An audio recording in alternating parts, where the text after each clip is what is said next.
This is what happened in my life. I got saved at 4, genuinely saved at 4. Swam out to the pastor at 5 and got baptized. 17 knows when I fully surrendered my life. Went forward at a sermon one day and Sunday night, and I knelt at the altar and I said, God, if I'm gonna do this Christianity thing, I'm gonna do it 100%. And I just gave everything to Jesus. But it was at 22 years old that my heart began to burn for the cause of Christ in the earth. It's not just that I want to give myself to Jesus, I want to give myself to the cause of the one that saved me. I don't just want to sit in my prayer closet and love Jesus, I want to give myself to his cause. And I found myself at 22 beginning just to burn inside. My pastor, Bill, who spoke on Thursday night, he had come to our church and he began to tell stories of revival. He began to tell stories of revivalists. He began to tell stories of entire cities that were saved and nations that were transformed. The glory of God showing up in places. And he began to tell these stories I'd never even heard of them. Somehow I'd lived my entire life and nobody told me that God showed up and saved cities. Nobody told me that entire nations were transformed. Nobody even told me about this thing called revival. And whenever he would speak about it, I would begin to feel this burning and this stirring in my heart. Then a man named Lou Engle came to our church one day and he began to preach and he said, if you want to give yourself to prayer, if you want to be an intercessor for revival. And at 22 years old, I rushed the altar. I laid on the steps with hundreds of other people and I cried out, God, I want to give myself fully to revival in the earth. I want to be somebody who lays my life down in prayer and intercession to see revival come to a nation. My heart began to burn within me. I began to read books.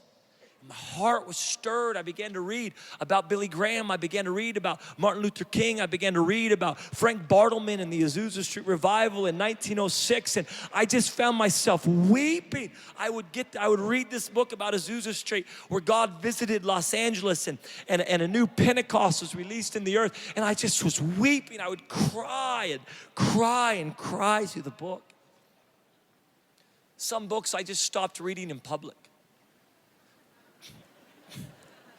Catherine Kuhlman, who was a healing evangelist in the 60s and 70s, an incredible woman. She wrote 3 books that were on healings that happened in their ministry, and she would write the backstory and then how they came into their healing. And each chapter was a new story. And I remember reading these stories of people encountering the power of God. And I remember just in my early 20s, I would just weep, I would just cry. I would sob uncontrollably. In the most awkward places, I'd go to the bathroom and sit down and be reading, and I'd be on the toilet sobbing uncontrollably. My wife would be like, is everything okay? Yes. I really stopped reading them in public because I would be on a plane flying somewhere and I'd open up and I'd start reading about God's supernatural power healing somebody, and I'd be on the plane sobbing uncontrollably, just heaving, tears streaming down my face, people looking at me thinking, what? That's a good book. It's fiction romance. I'd be sobbing uncontrollably on the plane, just saying, God, I want to be used in the game. I want to engage in the cause of Christ. I don't want to sit on the sideline. I don't want to sit on some hill somewhere with a whole bunch of other people that think safety is the number one goal and comfort is it. I don't want to sit from a distance and every once in a while shout at the Philistines. I want to engage an army.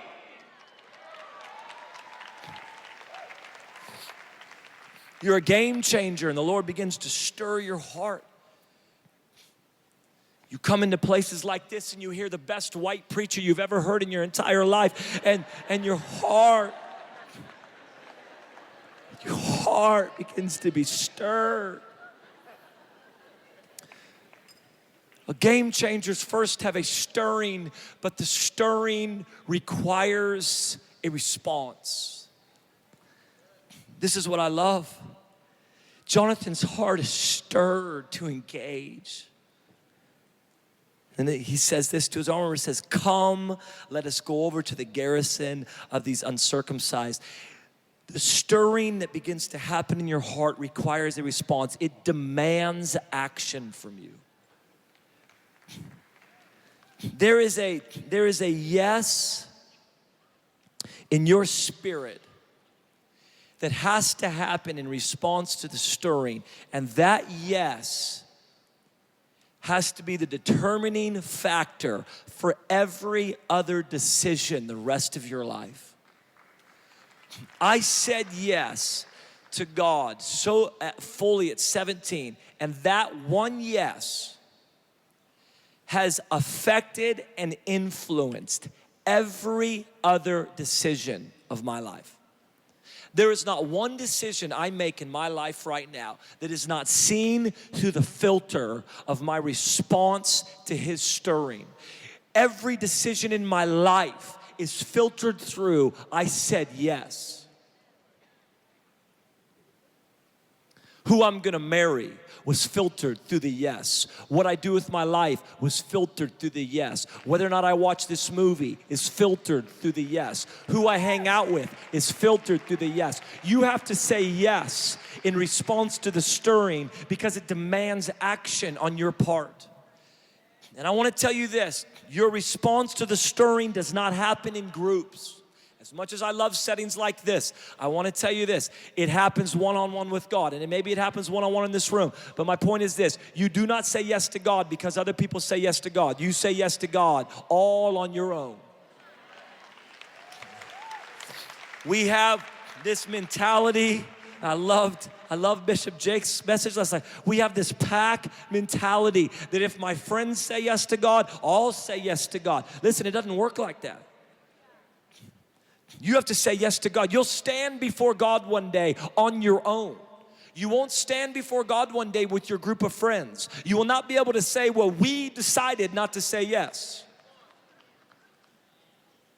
Your yes will be done in private, on your own. But what's encouraging about that is this, revival never starts with the masses, it always starts with the few.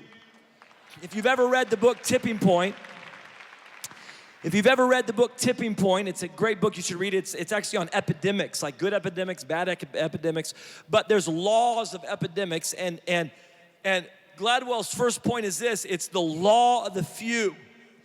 He says the epidemics are never started by the masses, they're always started by a handful of people. I mentioned on the first night this video, a man named Jeremiah Lamphere. Jeremiah Lamphere in 1857, in prayer one day, he said, Lord, what will you have me to do? His heart began to be stirred. Lord, what will you have me to do? And the Lord said, start a prayer meeting. He responded. He said, yes, he started a prayer meeting. And very shortly after that, across New York City, 10,000 people were praying every day at noon for revival. In the midst of one of the bleakest situations America had faced, there were people every day praying. It swept across all of America, where all over America at noon people were praying. It resulted in 2 million people coming into the kingdom. Listen, this is in a America at the time had a population of 30 million. Population of 30 million. If that was to happen today, the percentage, 18 million would come into the kingdom. One man in a population of 30 million, in response to the stirring in his heart, said yes to God, started a prayer meeting, and 2 million people came into the kingdom because of one man. Not the masses, one man. The yes in your life is the law of the few. I'm not looking for the masses. I'm looking for a handful of people. I can tell you this as well. The enemy's not even worried about the masses. There's a great phrase in Shadrach, Meshach, and Abednego, the story. It says there were certain Jews. You know, the enemy is not worried about Christians. He's worried about certain Christians.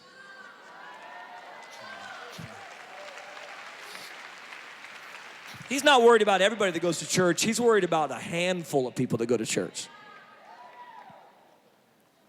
Because there's certain Christians that are going to give themselves so fully, that are going to obey God so completely, that their life is going to result in millions coming into the kingdom simply because they said yes. It is the law of the few. Revival starts with the law of the few.